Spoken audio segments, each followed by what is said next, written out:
and welcome back to Top of the World. So I'm in the end of the sawmill building. I've been running this sawmill for 4 days straight. It's very difficult for me to explain the difference in running the sawmill in a nice solid wooden floor and running the sawmill on rough ground, even if you smooth the ground with a rake. Anyway, I got far less fatigued in here, and even though my building's not finished, I had all the little bits and pieces that I just shoved in here on the stud work, and I had the sharpener, which you can't see, it's just there, running on the dull blades, so whenever my blades started to go dull, I put a sharp one on, and of course it just moves through the timber so much easier. I was able to work longer and easier and happier, and anyway, it's a great success, a great success. Now, part of what I've been machining this last 4 days is all the fir from that big job, all the pine. All the pine is now boarded. You saw the start of it. Right, I've got 2 packs in here. This pack here is planed on the sides and on one face. That pack is not planed. Here's some extra stud out work that I've got to do. And if we just pop out here, look how clear the yard is. You'll see I've got an entire bay at the end there full of siding. It's all full of boards. So, have I got enough boards? Well, you never have enough boards, because by the time I finish building this, I'm going to have thought of something else. And you've got this building over here. Anyway, the reason I'm crammed in here the way I am and put all this in here is not only is it easier for me to work, but we've got rainstorms and thunder and lightning and all manner of things forecast for tomorrow. And as many of you that have been around for a while, hello, welcome and thank you to all my new subscribers. But everywhere here is grit, stone and sand. When the rain pummels like it's going to, all that goes onto the timber. If you've already got it machined, it's going to blunt and dull everything that then you do with it. If it's still in log form or in cant form, it's going to blunt the saw blade on the sawmill over and over again. Anyway, so I want to get on with starting to fix out this end rim. Now you'll notice there's still no stud walling in, because I thought this would be like a film set, you know, like Cheers, where you think you're looking into a pub, but you're not. You look into a big room, and the other side of that big room is all the cameras. If I put a wall up there, we're back to working in these. I don't need to explain all that. Anyway, it's better to do the building like this without the wall than put the wall in, because the wall's double-sided. It's got to be finished on both sides. Door. Did I find a door? Yes, I did.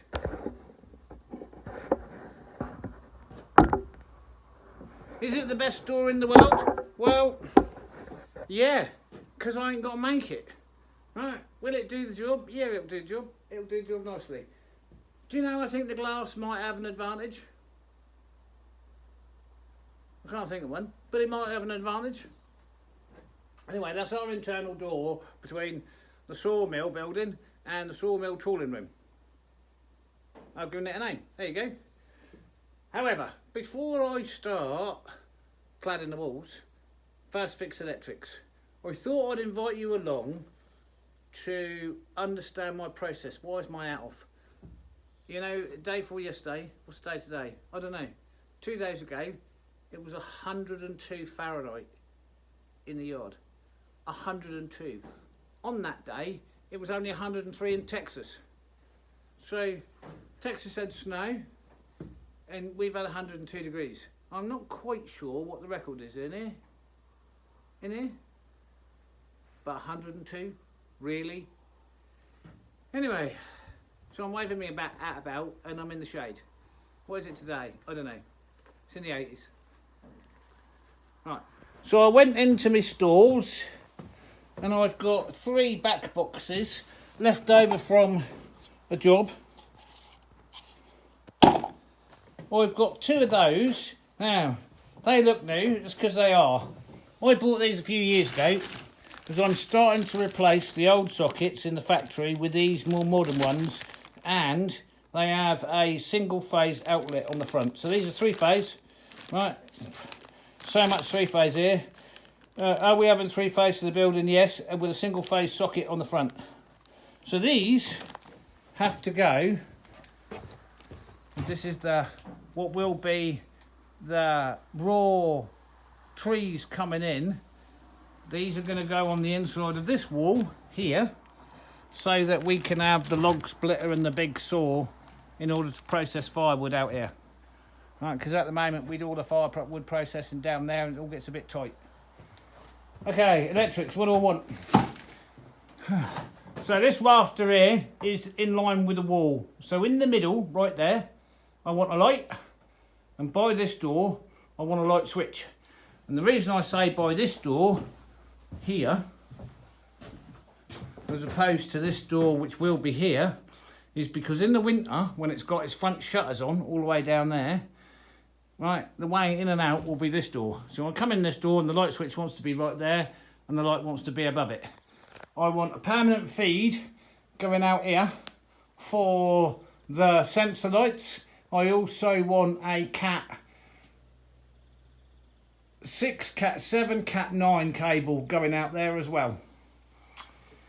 There will be no power in this wall because this wall is going to be a plain wall to allow the door to open and the sharpener to stand in that corner. There'll be shelves up there and some hanging space here. In this corner will be the same. Shelves at the top, clear, hanging space here.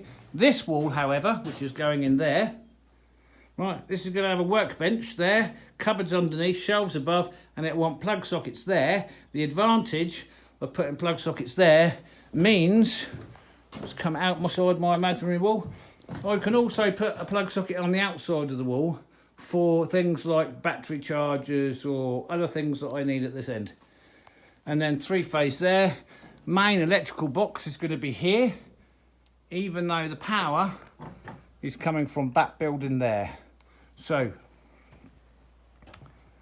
the power is at the moment in this corner, but I already have cables in this building and over to the far corner. I also have a cable trenched underneath and up into this building. You can't just dig through here. Right, this is rock. So I think I've got to go from there, to there, to there, to here, across to the other side, and then all the way up this building. My alternative is, we've got power here, but this building's going, is to pull that cable back out and dig a trench from there to here. However, that light post and that electrical box I want gone, because it doesn't need to, it used to be a single light in the middle of the yard. However, I've got power pretty much around the perimeter for the lights, so that doesn't need to be there. So my other alternative is to trench from that corner underneath to this. And the only way that is possible for me is if I hire a small machine. But I don't know anybody who's got a machine just to dig a trench into there, because you can't dig that by hand. You could dig that, but as a young man, I could dig that by hand. Do you know, I had a paddy. I say I had a paddy. I knew a paddy. Paddy used to do some work for me, and he used to dig soakaways and trenches. And his fee was flat. Right, it was £100 a day and 2 crates of Guinness. That's so he used to arrive. He used to give him his Guinness, but only give him 1 crate, because he'd sit down. He'd have a couple, 2, 3 Guinnesses, right? And then I have never seen a man that can do what this man did with regards to digging soakaways. Right, 4 foot by 4 foot by 12 foot. Perfect. Square, straight down, irrespective of the ground. Trenching, he's like a trenching machine. Anyway, Paddy from Ireland, obviously, for those that don't know. Which is just straightforward sawn timber on the roof. Yes, I'm doing the roof. And the plain timber is for the walls. Planed, sawn. I'm going to get asked questions, so I'm going to answer it. Why am I putting plain timber on the walls? Because it's better, and it's what I want, and it's what I like. However, it's not brilliant planed. When I had to replace the bearings and the guides on the sawmill, because I was getting blade wave, unless you want to plane off loads, you get this rough bit in the middle. Now, I don't mind that because it takes the stain differently. So what it does is it kind of gives it an old look whilst knowing, and anybody looking at it knowing, it's not old, because it's got a plain finish, but it's got these patches that, depending on what colour you use, but most colours would be the same, are darker on the sawn wood than they are on the plain wood. It gives the wall a patchy effect. Okay, first fix electrics, let's go. I started extra blocking that end wall, and I got the first fix wiring for the light when I was provided for yet again. So those that have watched the last video know that I've run out of tin here, and I need a little bit to finish. But I've got no tin for the rest of this building, because I used up all my reclaimed stocks, and likewise I've got no tin for the new building planned over there. I don't know how this happens, I don't. Anyway, I seem to be provided for. There's no real incentive. It just kind of arrives. Anyway, so this is today's arrival.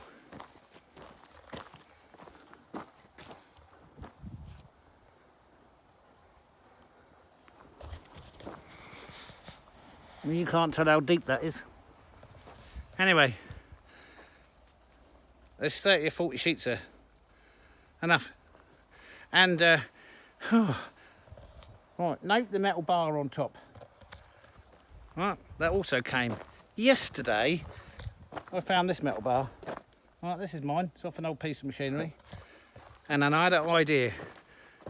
All the time, I have a problem with the waste, with this. Right. Now, I don't have a problem getting rid of it. I'll burn it. However, what I do, as you've probably seen, is I stack it on a couple of pallets. These pallets. And then when the pack's all wobbly and not very good, I pick it up and put it in a big pile over there. And I'll keep adding to that pile until I've got enough. Then I'll saw it all up, put it in the cages, dry it out, and it will get burnt. However, while I'm sitting here thinking about that, I remembered a story you might want to hear.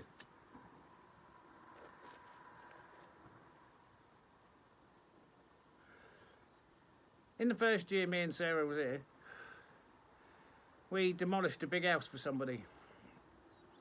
And here, in order to do demolition, what you do is you have to remove all the glass, all the metal, all the fittings, all the furniture, all the electrics, all the pipes, everything. So it's just a wooden shell. And at that point, you're allowed to implode it into the cellars. And then you can set fire to it. And then when it's finished burning, you have to knock the top 3 feet off the cellar walls, and then you can backfill it with soil and turf it. That's how it works. Anyway, so I met this man. He's a gold miner. He'd been a gold miner all his life. Quite successful, big operations. And for his retirement, what he did was he built him and his wife the dream house, the beautiful house on the beautiful plot with the lake. House on the lake. And they hadn't been finished very long, and he hadn't retired very long. He said about 2 years. And he's sitting there fishing. And he looks down, and he can see a seam of gold in the bank of his lake.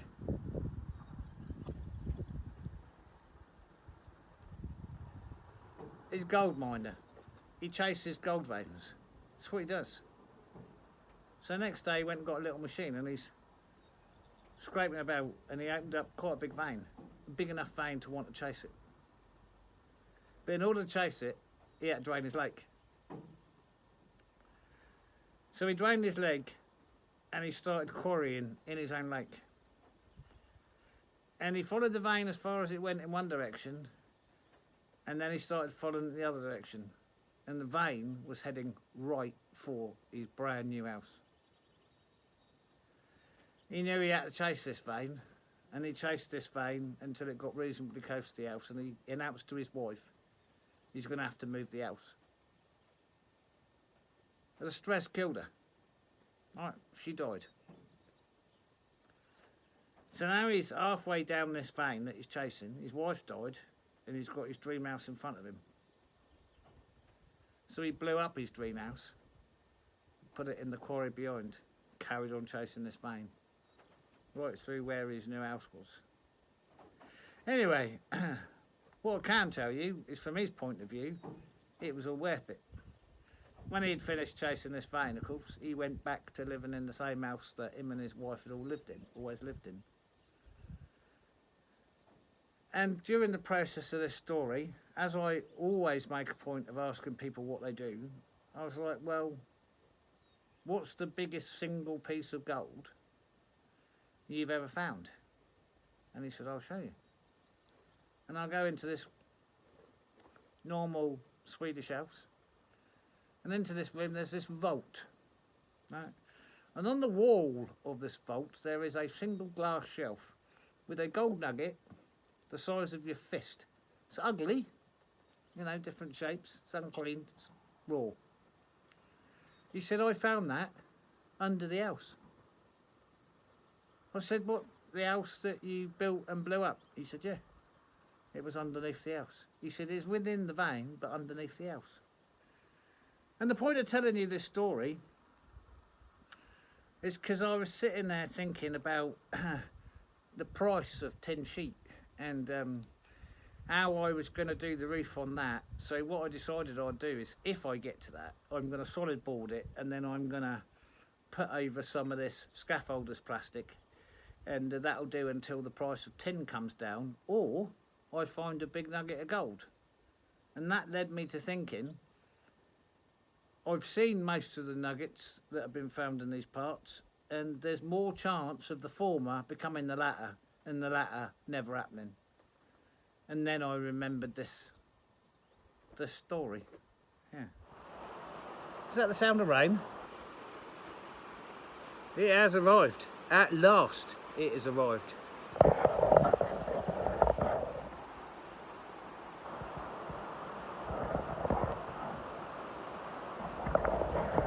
How much we're going to have? Well, they can't make up their minds. We're going to have a lot. No, we're not. Yes, we are. No, we're not. It's going to be all day. No, it isn't. Anyway, what I can tell you is it's currently raining, and it's long overdue. Now, I'm not the only one that feels like that. I know many of you around the world have told me that you're dried up, your water's all gone, there's been no rain, and you've been grateful when it's arrived. Well, I've been the same. We've had temperatures late 80s, early 90s, mid 90s, 102, 102. Yeah, 102, 102. We're in the Arctic. Oh, let's see if we can't fall over ourselves. Oh, every time I sit down, it hurts when I get back up. Well, I'm really tripping over myself in here. This is all the preparation. I'm sure I've showed this. Preparation I did for yesterday. Anyway, oh, there we go. That's that up. I'm ready to come across this back wall now and then down to here. But yeah, we're getting towards the end of the day. This pack is I didn't film this either. This is all I'm sure I said that a few minutes ago. I'm playing the top and sides. That's for the walls. Yeah, and we've done the first fix electrics. So we've got wiring down here, and there's me light out, and down here is me light switch. So it's a bit rough, but it's ideal for the room that it's in. In fact, it's more ideal to use it up here than it would have been on the lean-to outside, just because it's got a bit of rot in it, and it's, you know, like I say, it's got wavy edges and very nice. So here we are, early Friday morning. I did put that on last night, just because today's midsummer and I wanted to make as little noise as possible. Is that going to work for me? No, it isn't. And the wind has returned. And did we get all the rain last night? All of it. Every single piece of rain we got last night. Is the boat still floating? You know, I've been wondering about that while I've been drinking coffee. Sitting here thinking, I wonder if I tied that off too tightly against the dock and it's gone. Yeah, I need to go down and check that. Anyway, so I'm ready to come along this back hall now. So what I'm going to do is, when we built this, of course, we built it for strength. We built it for speed, and we built it out of what we had. I just got to block in the middles now with some of the short stuff, and then board this one. And then we can go and do around the door and the window, and then I'm ready to put this wall in. And it's less like a film set. Well, Right, it's less like a open, funny bit than a tool room.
I think we're done at this end now, and I'm ready to move this way.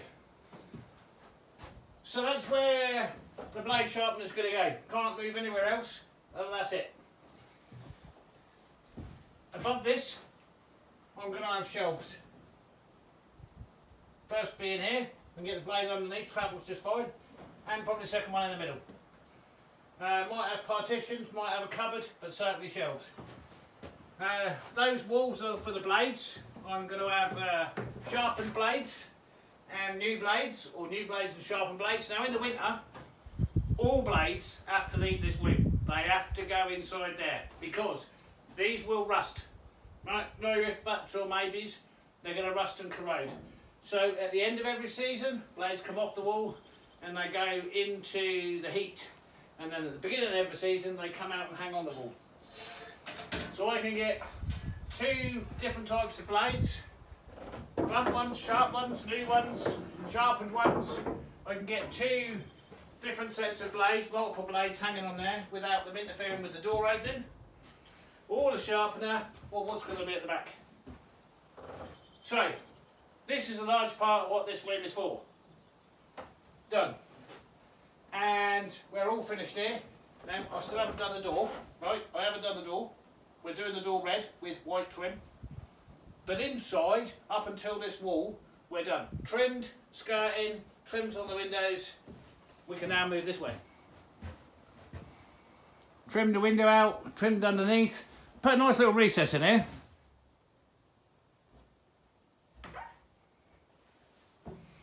So whenever you're entering your own room, you're coming through the door. Obviously, your eyes don't have to adjust as long as it takes the camera.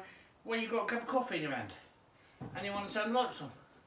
So you open the door, turn the lights on, put your coffee down. Right, grab the ball, sling the ball for the hund, put your coffee back up, put it on your bench or leave your coffee there. Right, what else am I going to have in this recess? Well, I might have keys to like the lawnmower, to the sawmill, keys, something else. Something that I might just want to put there that I've got to remind me to take out. And then I'm going to put a thing here for me hat. So you take your hat off, put your hat up there, put your coffee there, and you're away. Hat, coffee, out the door. I just thought, you know, since I was here, we've obviously got the first fix in for the switch on the inside, also on the outside. We've got the first fix in for the outside light. And we got the power cable for the outside light. Okay.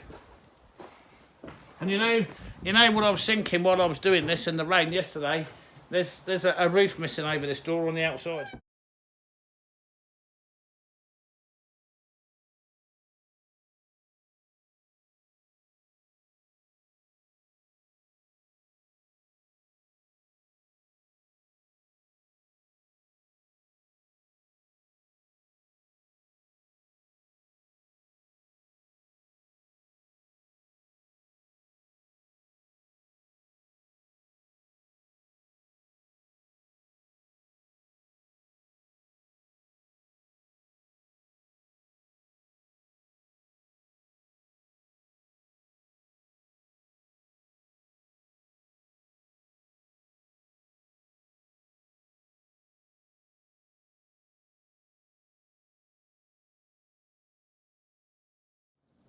For anybody who's about to have an anal attack, right?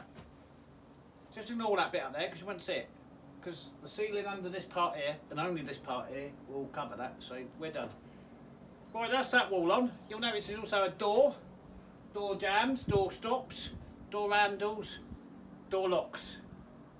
This morning, that was just an empty room. And I allowed myself today, being Saturday, did I get a video out midweek? No, I apologise for that, I didn't. I have been ragging myself just to get this finished. So it's usable and there's nothing other than the odd tools that I realise I need I can put in there. There's nothing else I need to do. I can come down this back wall when I'm ready, but the most important thing is in this corner, get this wall up and get a power box on the wall. Now, I'm sure a lot of you have been wondering what I've been doing all week. Well, be prepared to be amazed, because I just wanted to finish this and I gave myself today to finish it.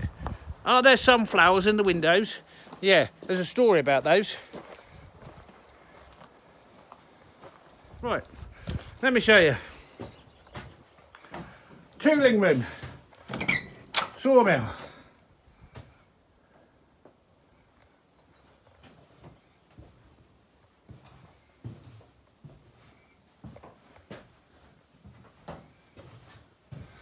Now all of these are here because I'm still working on the building.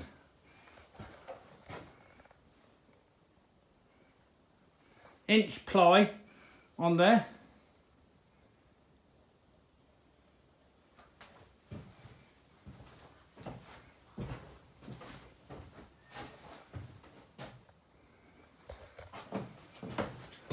No, still haven't done the door.